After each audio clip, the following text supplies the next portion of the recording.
بسم اللہ الرحمن الرحیم۔ السلام علیکم ناظرین، عرفان ہاشمی آپ کو شو میں خوش آمدید کہتا ہوں۔ اسلام آباد سے میرے ساتھ موجود ہیں ابراہیم رائے صاحب۔ رائے صاحب السلام علیکم۔ وعلیکم السلام۔ رائے صاحب، 3 خبریں آج ہمارے پاس، اور خبریں سے زیادہ یہ انکشافات ہیں۔ پہلا انکشاف عمران خان صاحب نے کیا، آرمی چیف سے ملاقات ہوئی، اور کیا انکشاف کیا اسے پروگرام میں ہم شامل کریں گے۔ دوسری جو خبر ہے وہ اعجاز الحق کے حوالے سے ہے۔ انہوں نے خبر دی کہ جی ایچ کیو اور عمران خان کے رابطے اور کیا انکشاف کیا، یہ بھی خبر اپنے پروگرام میں شامل کریں گے۔ اور پھر فواد چودھری نے بھی اسمبلیاں توڑنے کے حوالے سے انکشاف کیا ہے۔ لیکن سب سے پہلے رائے صاحب، جو خان صاحب نے انکشاف کیا، آج رجیم چینج جو کانفرنس تھی اس سے خطاب کرتے ہوئے خان صاحب کہتے ہیں کہ انہوں نے کبھی بھی یہ نہیں سوچا تھا کہ وہ آرمی چیف کو، یعنی اپنی مرضی کا ملک کے اندر آرمی چیف لے کر آئیں گے۔ اور پھر انہوں نے یہ بھی کہا کہ اپنی زندگی میں کبھی میرٹ کی خلاف ورزی میں نے نہیں کی۔ جب میرٹ کو نظر انداز کرتے ہیں تو آپ حق مارتے ہیں۔ سوچا تھا جب وقت آئے گا تب یہ دیکھا جائے گا۔ اور پھر خرم دستگیر کا جو معاملہ ہے اس پہ بھی رائے صاحب انہوں نے بات کی، اور کہتے ہیں کہ آرمی چیف عمران خان اپنا رکھوانا چاہتا تھا۔ اس کی بات کا کیا مقصد تھا؟ کیا ان کا اپنی مرضی کا آرمی چیف چاہیے تھا؟ اللہ گواہ ہے کہ کبھی میں نے ایسا نہیں سوچا، بلکہ یہ کام نواز شریف کا تھا۔ نواز شریف کو کیوں آرمی چیف کے معاملے پر مسئلہ تھا؟ کیونکہ نواز شریف ہمیشہ اپنی پسند کا آرمی چیف لے کر آیا، اس لیے اس نے اتنی محنت سے چوری کے ذریعے پیسہ اکٹھا کیا، تاکہ اسے فکر ہے کہ پیسہ کیسے بچے گا۔ انہیں ڈر ہے کہ فوج سے ہوتا ہے، کیونکہ انٹیلیجنس ایجنسیز کے پاس ان کی تمام معلومات موجود ہوتی ہیں جسے استعمال کیا جا سکتا ہے۔ اور اوبیسلی یہ وہ بات تھی جس لیے انہوں نے اپنی مرضی کا آرمی چیف ملک میں لگانا چاہتے تھے۔ رائے صاحب بہت سارے انہوں نے اور بھی انکشافات کی ہیں، اور پھر وہ یہ کہتے ہیں کہ میں نے نیوٹرل سے بات کی کہ اس پر 16 ارب روپے کی کرپشن ہے۔ اب یہ شخصیت کون ہے، میں چاہوں گا کہ اس کی تفصیلات آپ ہمیں بتائیں۔ اور آخر میں بھی انہوں نے کچھ اور باتیں بھی کی ہیں کہ چوکیدار کا کیا کردار ہوتا ہے گھر کی رکھوالی کے حوالے سے۔ لیکن رائے صاحب یہ جو بات وہ کر رہے ہیں، اور یہ بڑی امپورٹنٹ ہے ویورز کو بتانا، کہ جو ملاقات ہوئی عمران خان کی آرمی چیف سے، انہوں نے کس شخصیت کے حوالے سے کیا انکشاف کیا، اور بتائیں ہمارے ویورز کو کہ یہ انکشافات کیا تھے جس سے پاکستان کی سیاست کا جو ہے وہ رخ موڑ کر رکھ دیا، اور آج ہم جہاں پر کھڑے ہیں یہ اس ملاقات کا نتیجہ ہے۔ دیکھیں ہاشمی صاحب، عمران خان صاحب کے 3 جملے ایسے تھے جن کا بوجھ پاکستانی میڈیا نہیں اٹھا سکا۔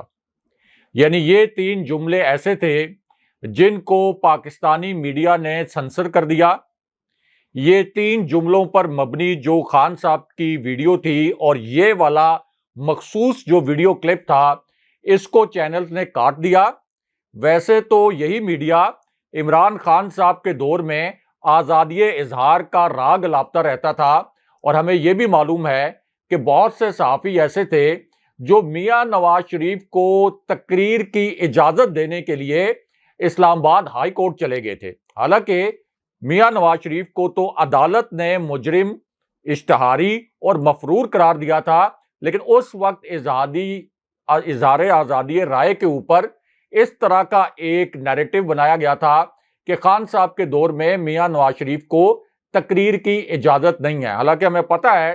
کہ میاں نواز شریف کی جو تقریر ہے اس سے ریلیٹڈ خبریں انڈائریکٹلی اخبار میں بھی چھپ جاتی تھی، کیونکہ میڈیا کا ایک بہت بڑا حصہ ایسا تھا جس کی ہمدردیاں میاں نواز شریف کے ساتھ تھیں۔ اسی طرح میاں نواز شریف کی جو تقریریں ہیں ان کے حصے انڈائریکٹلی ٹی وی چینلز پر نشر بھی کر دیے جاتے تھے۔ حالانکہ میاں نواز شریف کی جو پوری تقریریں ہوتی تھیں اس میں army chief general Qamar Javed Bajwa,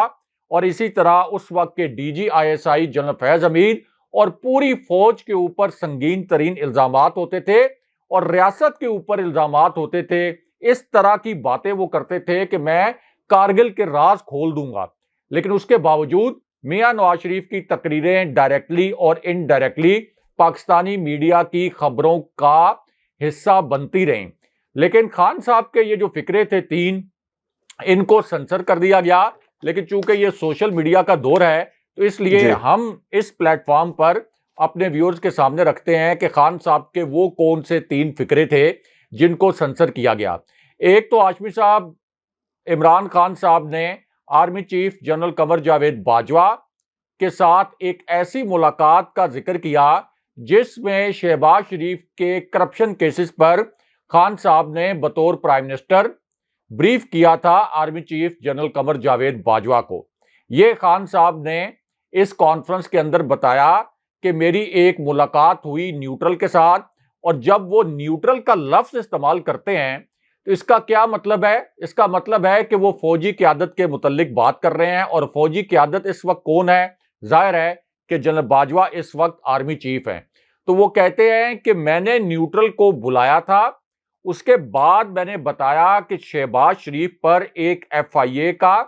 جو کیس ہے وہ 16 ارب روپے کا ہے کرپشن کا، ایک نیب کا کیس ہے شہباز شریف اور حمزہ شہباز پر جو 8 ارب روپے کی کرپشن کا کیس ہے۔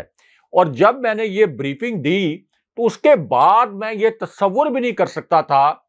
میں یہ کبھی سوچ بھی نہیں سکتا تھا کہ ایک ایسے شہباز شریف کو اور ایک ایسے حمزہ شہباز کو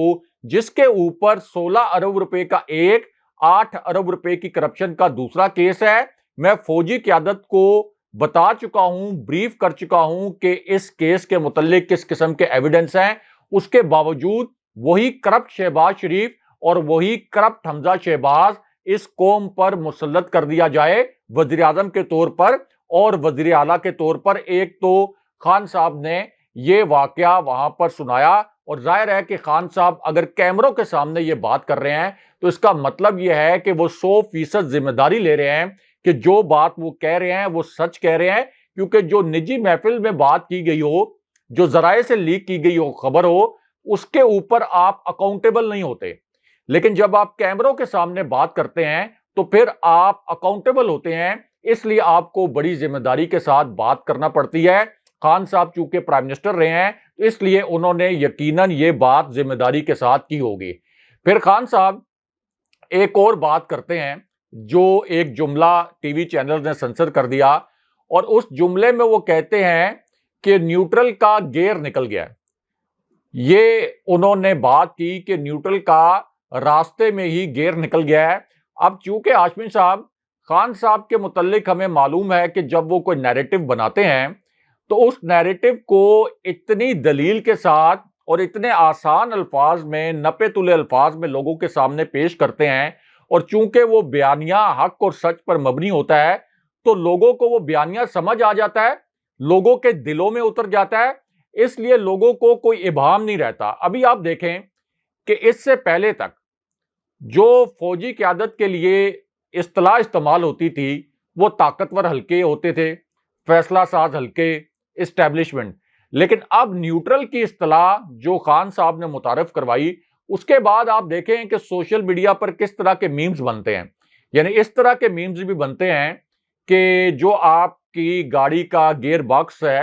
اس باکس کے اندر بھی ایک نیوٹرل کا آپشن ہوتا ہے۔ تو خان صاحب نے کہا کہ راستے میں ہی نیوٹرل کا گیئر نکل گیا ہے۔ اس کا مطلب یہ ہے خان صاحب یہ کہنا چاہ رہے ہیں کہ جس طریقے سے سازش کر کے میری حکومت گرائی گئی تھی امریکی سازش کے ذریعے، اور پھر خان صاحب کے الزام کے مطابق جو وہ کہتے ہیں کہ اسٹیبلشمنٹ اس کے اندر ملوث تھی، تو راستے میں ہی یہ پروجیکٹ دم توڑ گیا ہے، کیونکہ اس کے اوپر جو مزاحمت آئی ہے لوگوں کی، عام جو لوگ ہیں، پی ٹی آئی کے سپورٹرز تو ہیں ہی، لیکن پاکستان کے عام لوگوں میں جو غم و غصہ پیدا ہوا ہے، خاص طور پر خان صاحب کو ہٹا کر اس کرپٹ ٹولے کو مسلط کرنے کی وجہ سے، تو یہ پروجیکٹ جو ہے یہ آدھے راستے میں ہی دم توڑ گیا ہے۔ اس کے بعد خان صاحب پھر یہ الفاظ بھی استعمال کرتے ہیں کہ اگر آپ کے گھر کا ایک محافظ ہو، آپ کے گھر کا ایک چوکیدار ہو، ظاہر ہے کہ وہ آپ کے گھر کا محافظ ہوتا ہے، آپ کے گھر کی حفاظت کرنا اس کی ذمہ داری ہوتی ہے، لیکن اگر وہی آپ کے گھر کا محافظ اور آپ کے گھر کا چوکیدار آپ کے گھر میں ڈاکہ پڑ جائے اور نظر آ رہا ہو کہ یہ ڈاکہ پڑ رہا ہے، اور پھر بتایا بھی جائے اس محافظ کو، اس چوکیدار کو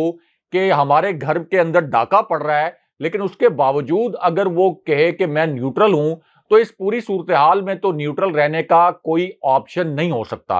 اور ظاہر ہے کہ یہ سمجھ میں آنے والی بات اس لیے ہے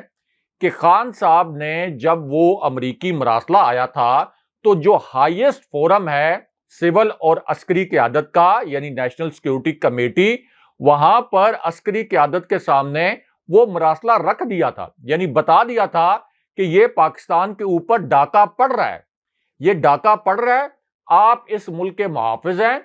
آپ اس ملک کی سلامتی کے ضامن ہیں، اس ملک کی سلامتی کی حفاظت کرنا آپ کی ذمہ داری ہے،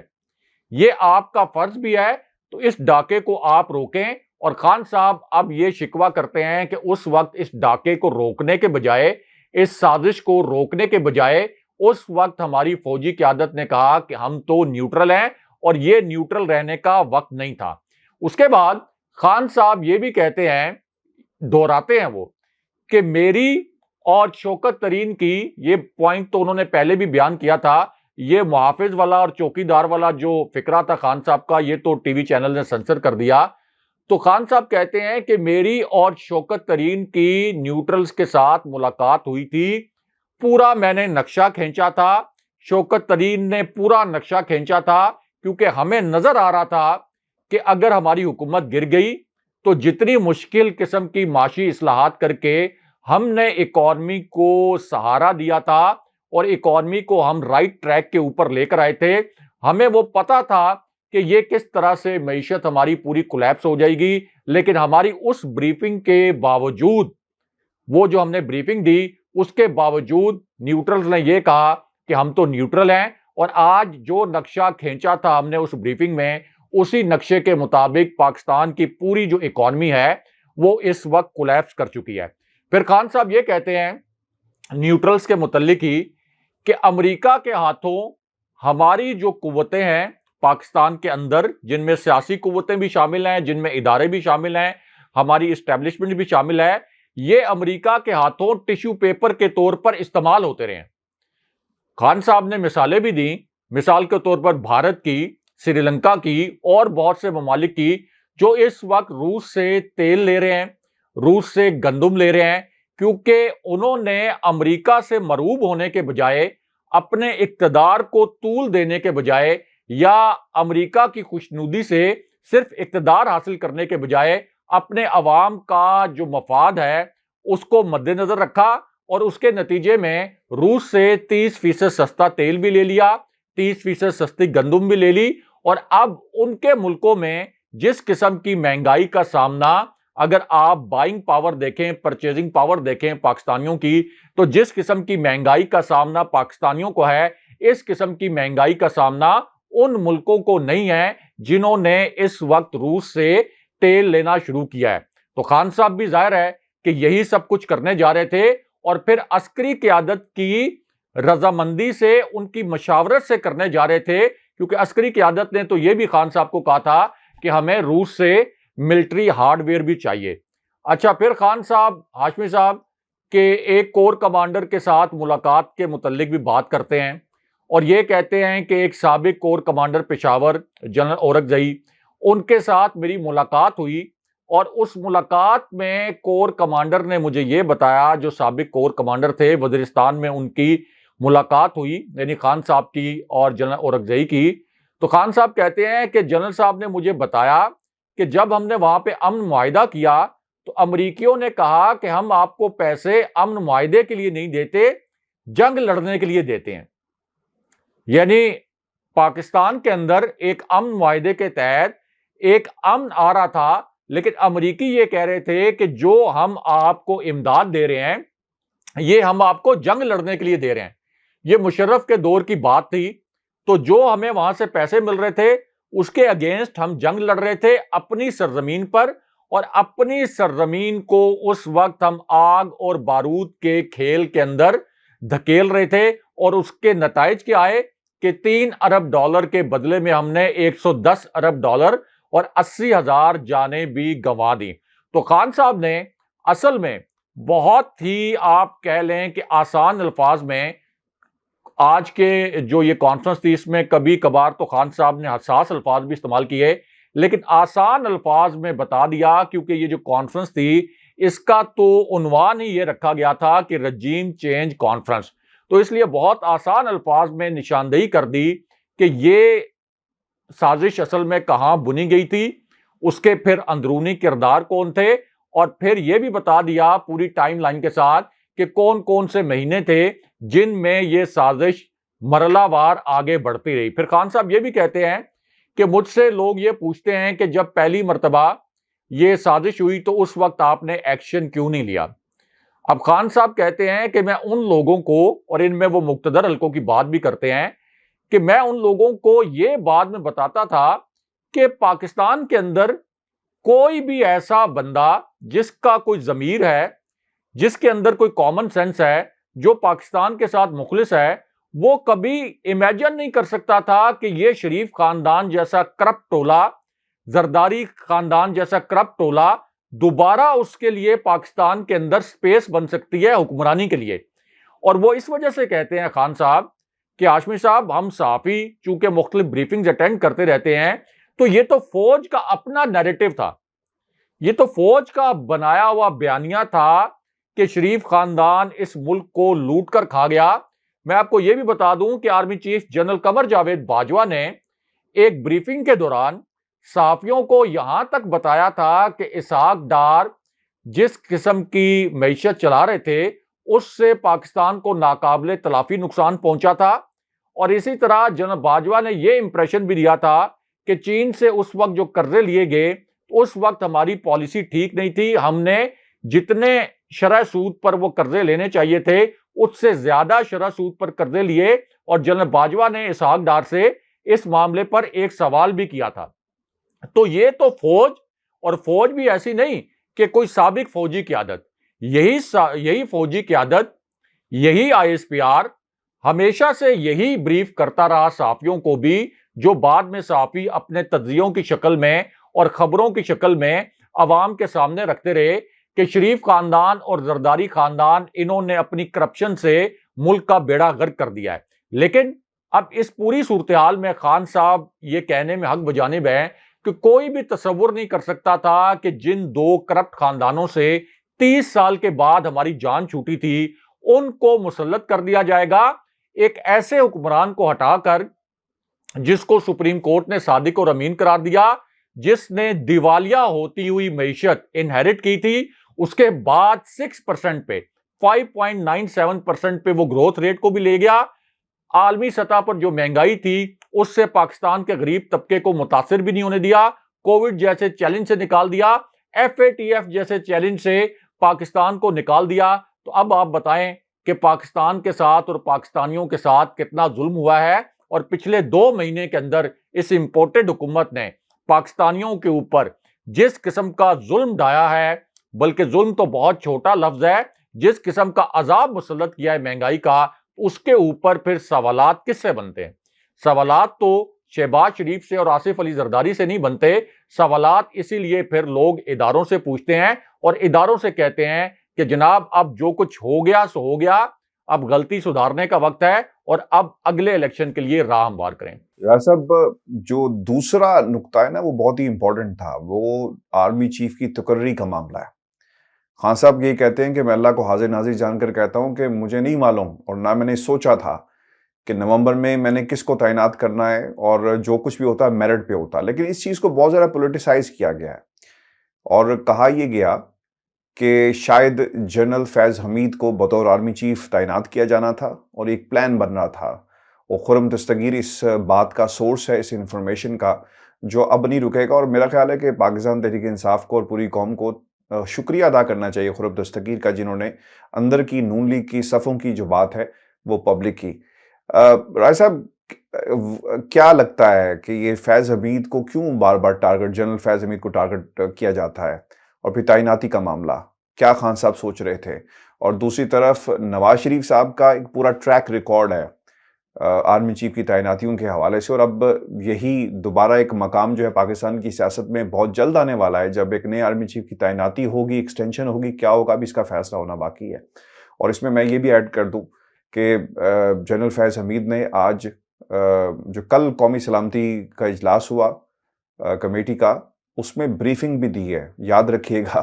کہ یہ امپورٹڈ حکومت جنرل فیض حمید کے بارے میں کیا کہتی رہی، لیکن انہوں نے انہی کو بریفنگ دی ہے۔ اور آپ کو یاد ہوگا اس سے پہلے بھی انہوں نے دورہ کیا تھا تو فیض حمید صاحب، جنرل فیض حمید نے وہاں پر بھی بریفنگ دی تھی، اور آرمی چیف کی موجودگی میں بریفنگ دی گئی تھی۔ اچھا ہاشمی صاحب، اس میں سمجھنے والی بات یہ ہے کہ اگر ایک لمحے کے لیے فرض کر لیں،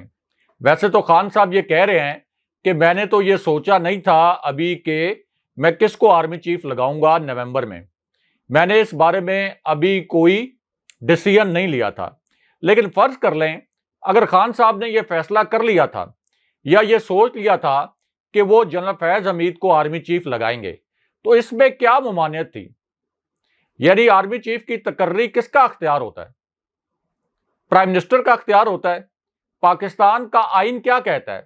پاکستان کا آئین یہ کہتا ہے کہ آرمی چیف کی تقرری پرائم منسٹر کا استحقاق ہوتا ہے آئینی، ڈی جی آئی ایس آئی کی تقرری پرائم منسٹر کا استحقاق ہوتا ہے، chairman joint chiefs of staff committee کی تقرری پرائم منسٹر کا استحقاق ہوتا ہے آئینی۔ جس طرح سے میاں نواز شریف نے army chief general Qamar Javed Bajwa کو تعینات کیا تھا، اس سے پہلے راحیل شریف کو تعینات کیا تھا، تو کیا اب یہ کہا جائے کہ میاں نواز شریف کے متعلق اگر کسی کو پتا چل جاتا کہ وہ راحیل شریف کو تعینات کرنے والے ہیں، تو کیا اس وقت میاں نواز شریف کو صرف اس بنیاد پر ہٹایا جا سکتا تھا، یا صرف اس بنیاد پر میاں نواز شریف کو ہٹایا جا سکتا تھا کہ وہ جنرل باجوہ کو آرمی چیف بنانے والے تھے؟ تو اگر جنرل فیض حمید کو بنانے کا فیصلہ ایک لمحے کے لیے تصور کر لیں کہ خان صاحب نے کر لیا تھا، تو یہ کون سا جرم تھا؟ یعنی یہ تو نہیں کہ فیض حمید کوئی کیپٹن تھے، کوئی جنرل نہیں تھے بلکہ وہ کیپٹن تھے یا کوئی سیکنڈ لیفٹیننٹ تھے، وہاں سے اٹھا کر ان کو آرمی چیف بنا رہے تھے، کوئی قانون کی یا آئین کی خلاف ورزی کر رہے تھے۔ ایک تو وہ سینیورٹی لسٹ میں موجود تھے جو نومبر کی سینیورٹی لسٹ تھی، اس کے بعد ظاہر ہے کہ وہ پشاور کی کور کمانڈ کرنے بھی چلے گئے تھے، تو یہ تو بالکل ایک عمران خان صاحب کا بطور پرائم منسٹر اور ان کی جگہ کوئی بھی پرائم منسٹر ہوتا تو یہ تو اس کا استحقاق ہوتا کہ جو بھی 7-8 سینئر جنرلز ہیں ان میں سے کسی ایک کا انتخاب کر لے۔ اور ہاشمی صاحب، جو عموماً یہ کوئی ہارڈ اینڈ فاسٹ رول نہیں ہے، عموماً 5 جنرلز کی فائل جاتی ہے، لیکن اس میں پرائم منسٹر کا یہ بھی اختیار ہوتا ہے کہ جی ایچ کیو سے جو فائل جاتی ہے پہلے وزارت دفاع میں، جس کا ایک سیریمونیل رول ہوتا ہے پاکستان جیسے ممالک میں، تو پرائم منسٹر کا یہ بھی استحقاق ہوتا ہے کہ وہ جی ایچ کیو کو وہ فائل واپس بھجوا دے اور یہ کہے کہ آپ مزید کچھ جنرلز کے نام بھیجیں۔ تو جنرل فیض حمید سینیورٹی لسٹ میں بھی موجود تھے اور پاکستان کے ہی جنرل ہیں، کسی اور ملک کے جنرل تو نہیں تھے، تو اس میں ممانعت کیا تھی؟ یعنی جو اعتراف جرم کر رہے ہیں خرم دستگیر، رانا ثناء اللہ، احسن اقبال، جس کے متعلق خان صاحب نے کہا کہ خرم دستگیر یہ کہتے ہیں کہ نومبر میں تقرری ہونے والی تھی اور اس کے بعد پھر ہماری بڑی مصیبت ہمارے اوپر آ جاتی اور ہم اس تقرری کو روکنا چاہتے تھے، تو اس کا مطلب تو ایک یہ ہے کہ وہ ایک سٹنگ کور کمانڈر کے اوپر، جو کہ آرمی چیف کے لیے ایلیجیبل بھی ہے، پہلے بھی ایلیجیبل تھا، ابھی بھی ایلیجیبل ہے، اس کے اوپر براہ راست یہ الزام لگا رہے ہیں کہ اگر وہ آرمی چیف بن جاتے تو پھر ہمارے خلاف جو کیسز ہیں ان کو منطقی انجام تک جنرل فیض حمید پہنچاتے۔ ایک تو آئی ایس پی آر کا اس کے اوپر سٹیٹمنٹ آنا چاہیے، D G I S P R کا، کیونکہ یہ تو جنرل فیض حمید کے اوپر ایک الزام لگایا گیا ہے۔ دوسرا، اگر جنرل فیض حمید کو آرمی چیف بنانے کا خان صاحب نے فیصلہ کر بھی لیا تھا تو یہ تو خان صاحب کا استحقاق تھا، آخر army chief general Qamar Javed Bajwa کی ریٹائرمنٹ کے بعد اس سلاٹ کو خالی تو نہیں چھوڑا جا سکتا۔ تو جو اس وقت 5 جنرلز کی سینیورٹی لسٹ ہے، ہو سکتا ہے خان صاحب انہی میں سے ایک کو آرمی چیف بناتے،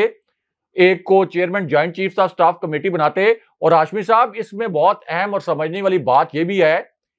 کہ یہ ضروری نہیں ہوتا کہ آپ سب سے سینئر جنرل کو ہی آرمی چیف بنائیں۔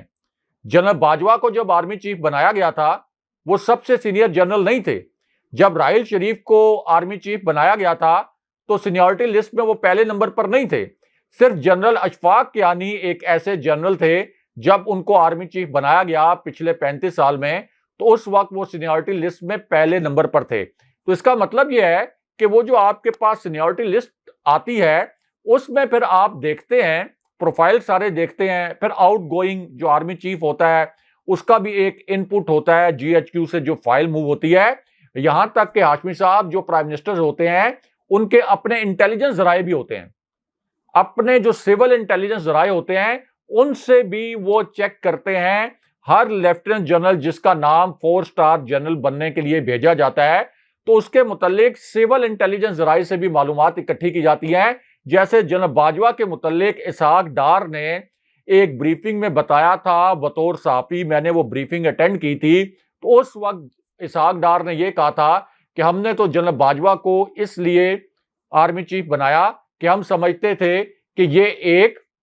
جمہوریت پسند جنرل ہے، لیکن بعد میں جب ان کی حکومت گر گئی تو انہوں نے پھر جنرل باجوہ کو یہ کہنا شروع کر دیا کہ ہم آرٹیکل 6 کے تحت جنرل باجوہ کے اوپر غداری کا مقدمہ چلائیں گے. تو یہ تو بڑی عجیب سی بات ہے اور اس کے اوپر پی ٹی آئی کو بیک فٹ پہ بھی نہیں جانا چاہیے. میں نے دیکھا ہے کچھ لوگ پی ٹی آئی کے اس بات پر بیک فٹ پر چلے جاتے ہیں کہ جنرل فیض حمید کو تو آرمی چیف بنانے کا کوئی فیصلہ ہی نہیں کیا تھا. فیصلہ کیا ہو یا نہ کیا ہو، یہ اختیار جو ہے یہ بہرحال عمران خان صاحب کے پاس تھا بطور پرائم منسٹر، اور وہ جس کو بھی آرمی چیف بنانا چاہتے یہ حق ان کو حاصل تھا. راجہ صاحب، اعجاز الحق کی ملاقات عمران خان سے ہوئی اور اب انہوں نے جو اس ملاقات کے اندر باتیں تھیں انہیں پبلک کر دیا ہے. میں چیزیں سامنے رکھتا ہوں، پھر اس حوالے سے جو سوال ہے وہ بھی میں آپ کے سامنے رکھوں گا. وہ یہ کہتے ہیں کہ عمران خان سے ہونے والی ملاقات میں انہیں یہی پیغام دیا تھا کہ ملک کی خاطر پاکستان کے مقتدر حلقوں سے جلد معاملات بہتر ہوں، اور میں کوشش کر رہا ہوں کہ دونوں طرف سے برف پگھلنی شروع ہو گئی ہے. ظاہر سی بات ہے، میڈیشن کا یہ کام کر رہے ہیں، کوئی پیغام لے کر گئے، اور حالات سدھارنے کا کام تمام ادارے سب کو ساتھ بٹھا کر سکتے ہیں. کسی کے چاہنے یا نہ چاہنے کی بات نہیں. میرے سامنے پاکستان ہے، میری ریٹائرمنٹ کی عمر ہے، اس وقت منافقت اور جھوٹ سے کام لوں تو غداری ہوگی. ملاقات میں خان صاحب نے یہ بھی کہا کہ حالات بہتر کریں، اور ان کو بھی کہوں گا کہ سب کو ساتھ لے کر چلیں، اور پھر ملک کو کس طرف دلدل سے نکالنا ہے یہ بھی فیصلہ کیا گیا. طریقہ کار خان صاحب مجھ سے بہتر جانتے ہیں. انہوں نے حکومت کی ہے، کیا یہ جماعتوں کا مجموعہ، یہ بہت انٹرسٹنگ ہے راجہ صاحب، وہ یہ کہتے ہیں کہ کیا یہ جماعتوں کا مجموعہ اتنا 30 مار خان تھا کہ حکومت کو گھر بھیج سکتا؟ لوگوں میں صبر کم ہے، 2.5 سال بعد کہتے ہیں کہ حکومت تبدیل ہونی چاہیے. اچھا، پھر ایک اور بھی جو انٹرسٹنگ بات کی ہے کہ اداروں کو نقصان پہنچے گا اور اس کا فائدہ دشمن اٹھائے گا. خان صاحب کو کہا کہ فوج ہماری ہے اور میں محبت کرتا ہوں. یہ خان صاحب کا ہمیشہ سے موقف بھی رہا، یہ مثبت اشارہ ہے. اور دوسری طرف نواز شریف نے 14 ٹائمز راجہ صاحب پاکستان کے اداروں کو برا بھلا کہا ہے، اس پر تنقید کی ہے. اگر نواز شریف صاحب سے ہاتھ ملایا جا سکتا ہے تو پھر عمران خان سے کیوں مفاہمت نہیں ہو سکتی، یہ انہوں نے بات کہی. اور پھر سب سے انٹرسٹنگ بات یہ تھی کہ وہ کہتے ہیں کہ کچھ لوگ فون بھی ٹیپ کر رہے ہیں ان کے، اور ادارے ان کے پیچھے لگے ہوئے ہیں. آئی بی کا انہوں نے باقاعدہ طور پر نام بھی لیا ہے. اچھا، یہ تو اعجاز الحق کے انکشافات ہیں. دوسری طرف فواد چودھری صاحب نے بھی راجہ صاحب بات کہی ہے کہ نون لیگ مان گئی تھی اسمبلیاں توڑنے کے حوالے سے، اور ہم نے اسی پلیٹ فارم کے اوپر خبر بھی دی تھی کہ حکومت جا رہی ہے، جانے والی ہے، فیصلہ ہو گیا، آخری ہفتہ ہے. تو خیر، جو رانا ثناء اللہ نے بھی کہا کہ نہ جانے بعد میں کیا ہوا، اور فواد چودھری نے بھی کہا کہ نہ جانے بعد میں کیا ہوا، کیوں راتوں رات وہ اپنے وعدے سے پیچھے ہٹ گئے. اور حکومت تو جاری تھی راجہ صاحب. انکشافات بھی آج ہو گئے. آج ہمیں کریڈٹ بھی اس بات کا دو ٹوک کو جاتا ہے کہ خبر ہم نے بہت پہلے دے دی تھی. کیا تاثر لیا جائے اعجاز الحق کی بات سے، فواد چودھری کی بات سے، اور پھر رانا ثناء اللہ نے بھی کچھ اسی قسم کی باتیں کہی ہیں کہ پیپلز پارٹی نے کہا تھا کہ آ جائیں اور حکومت کے خلاف جو ہے طریقہ اعتماد لائیں، کیونکہ نیوٹرلز اب نیوٹرلز ہیں. دیکھیں عاشور صاحب، اعجاز الحق چونکہ سابق آرمی چیف جنرل ضیاء الحق کے بیٹے ہیں تو اس وجہ سے ان کے فوجی گھرانوں کے ساتھ تعلقات بھی ہیں. تو اعجاز الحق جب یہ کہہ رہے ہیں کہ ان 14 جماعتوں کی کیا مجال تھی اور کیا جرت تھی کہ یہ خان صاحب کی حکومت از خود گرا دیتے، تو اس کا مطلب یہ ہے کہ وہ فوج کے اندر جو سینٹیمنٹ ہے، فوج کے افسران کا سینٹیمنٹ، فوج کے سپاہیوں کا سینٹیمنٹ، اصل میں اس سینٹیمنٹ کو بیان کر رہے ہیں. اور ساتھ یہ بھی بتا رہے ہیں کہ خان صاحب کی حکومت کو گرانا شہباز شریف اور یہ جو امپورٹڈ کمپنی ہے آصف علی زرداری سمیت فضل الرحمان، ان کے بس کی بات نہیں تھی، یہ اسٹیبلشمنٹ کی مدد سے ہی گری ہے. اب چونکہ ان کے تعلقات بھی ہیں فوجی گھرانوں سے، تو کہیں نہ کہیں سے ان کو اس قسم کی وائب بھی آ رہی ہوگی. اس قسم کا کوئی آپ کہہ سکتے ہیں کہ شاید نچلے لیول پر یا کسی نہ کسی لیول پر ان کو یہ کہا گیا ہو کہ آپ خان صاحب کو انگیج کریں، خان صاحب کو آپ انگیج کریں کہ خان صاحب اس نہج پر نہ جائیں کہ جہاں پر کچھ لوگ یہ سمجھتے ہیں کہ خان صاحب جو ہیں وہ بالکل ریڈ لائنز کے پاس ہیں، اور کچھ لوگ یہ بھی کہتے ہیں کہ خان صاحب نے تمام جو سرخ لکیریں ہیں وہ اڑا کر رکھ دی ہیں۔ لیکن ہاشمی صاحب، خان صاحب کو اس طرح سے انگیج کرنے سے یہ مسئلہ حل نہیں ہوگا۔ یعنی خان صاحب پرائم منسٹر ہیں، رہ چکے ہیں، خان صاحب کا ایک انٹرنیشنل کرزمہ ہے اور وہ خود کو ایک عالمی لیڈر کے طور پر منوا چکے ہیں۔ تو یہ جو لالی پاپ دے کر انگیج کرنے کی کوشش ہے کہ کبھی اعجاز الحق کے ذریعے کوئی پیغام بھجوا دیا، کبھی جسٹس ثاقب نثار کے ذریعے کوئی پیغام بھجوا دیا، اس پر خان صاحب اپنے بیانیے سے پیچھے نہیں ہٹیں گے۔ یہ انگیج کرنے کی جو کوششیں ہیں کہ کسی طریقے سے خان صاحب اپنا نیریٹو تھوڑا سا مائلڈ کر لیں، اپنی ٹون کو صاف کر لیں، لیکن آپ دیکھ لیں کہ یہ جو رجیم چینج کانفرنس ہوئی ہے، اس میں خان صاحب کی ٹون مائلڈ ہونے کے بجائے اپنے نیریٹو کے حوالے سے زیادہ سخت ہو گئی ہے۔ تو اصل میں یہ پیغامات آتے جاتے رہیں گے، لیکن خان صاحب کو آپ تبھی انگیج کر سکتے ہیں کہ جب آپ اپنی غلطی سدھارتے ہوئے الیکشن کی تاریخ کا اعلان کر دیں۔ یہ بھی نہ کہیں کہ چلیں ہم سے غلطی ہو گئی، لیکن لیٹس موو فارورڈ، آپ اس ملک کو آگے بڑھائیں اور الیکشن کا اعلان کر دیں۔ دوسرا جو فواد چودھری کا سٹیٹمنٹ ہے، جو ایک انہوں نے اے آر وائی کے پروگرام میں کیمروں کے سامنے دیا ہے، اس پلیٹ فارم پر ہم نے یہ بتایا تھا اس ایگریمنٹ کے متعلق جس کی تصدیق پی ٹی آئی کے رہنماؤں نے بھی کی تھی اور نون لیگ کے رہنماؤں نے بھی کی تھی، اور ان ذرائع کی بنیاد پر ہم نے یہ خبر دی تھی کہ حکومت جانے اور اسمبلیاں توڑنے اور الیکشن کی تاریخ کا اعلان کرنے کے حوالے سے ایک ایگریمنٹ ہو چکا تھا۔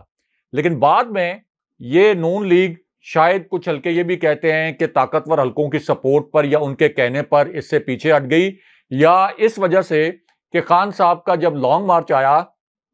تو نون لیگ نے ایک یہ بہانہ بنا لیا کہ اب اگر ہم اسمبلیاں توڑیں گے تو یہ تو ہماری بہت بڑی سیاسی شکست ہو جائے گی، پھر یہ لگے گا کہ سیاسی گن پوائنٹ پر خان صاحب نے ہم سے اسمبلیاں توڑوا لیں۔ بہرحال اب ان سے مشکل فیصلے جو کروانے تھے وہ مشکل فیصلے تو کروا لیے، لیکن ان مشکل فیصلوں کے نتیجے میں یہ خود ارب کھرب پتی جو خاندان ہیں، شریف خاندان اور زرداری خاندان، یہ تو افیکٹ نہیں ہوئے، لیکن عوام بیچارے بری طرح پس گئے ہیں۔ اس لیے ابھی بھی وے آؤٹ صرف یہی ہے، اگر یہ خان صاحب کو انگیج کرنا چاہتے ہیں، انتشار سے بچنا چاہتے ہیں، فوج سے جو سوالات ہو رہے ہیں، فوجی قیادت سے جو سوالات ہو رہے ہیں ان سے بچنا چاہتے ہیں، تو برائے مہربانی پورا ملک اور پورے ملک کے جتنے بھی اس وقت حلقے ہیں، چاہے وہ سیاسی حلقے ہوں، چاہے اس ملک کے اندر اوپینین میکرز ہوں، وہ یہی سمجھتے ہیں کہ ملک کو آگے بڑھانے کا ایک یہی طریقہ ہے کہ آپ الیکشن کروائیں، تاکہ لوگ نہ اداروں سے کوئی سوالات کریں، نہ کوئی ایسی پیچیدہ صورتحال پیدا ہو جس کی جانب اعجاز الحق نے کہا ہے کہ جب لوگ فوج سے سوالات کرتے ہیں تو پھر اس کا دشمن بھی فائدہ اٹھا سکتا ہے۔ بہت شکریہ ایسا ویورز، آج کا شو تھا ہمارا، اپنے کمنٹس بھیجیے گا، چینل کو ضرور سبسکرائب کریں، مجھے اور ابراہیم راجہ کو اجازت دیجیے، اللہ نے کے بعد۔ اللہ نے کے بعد۔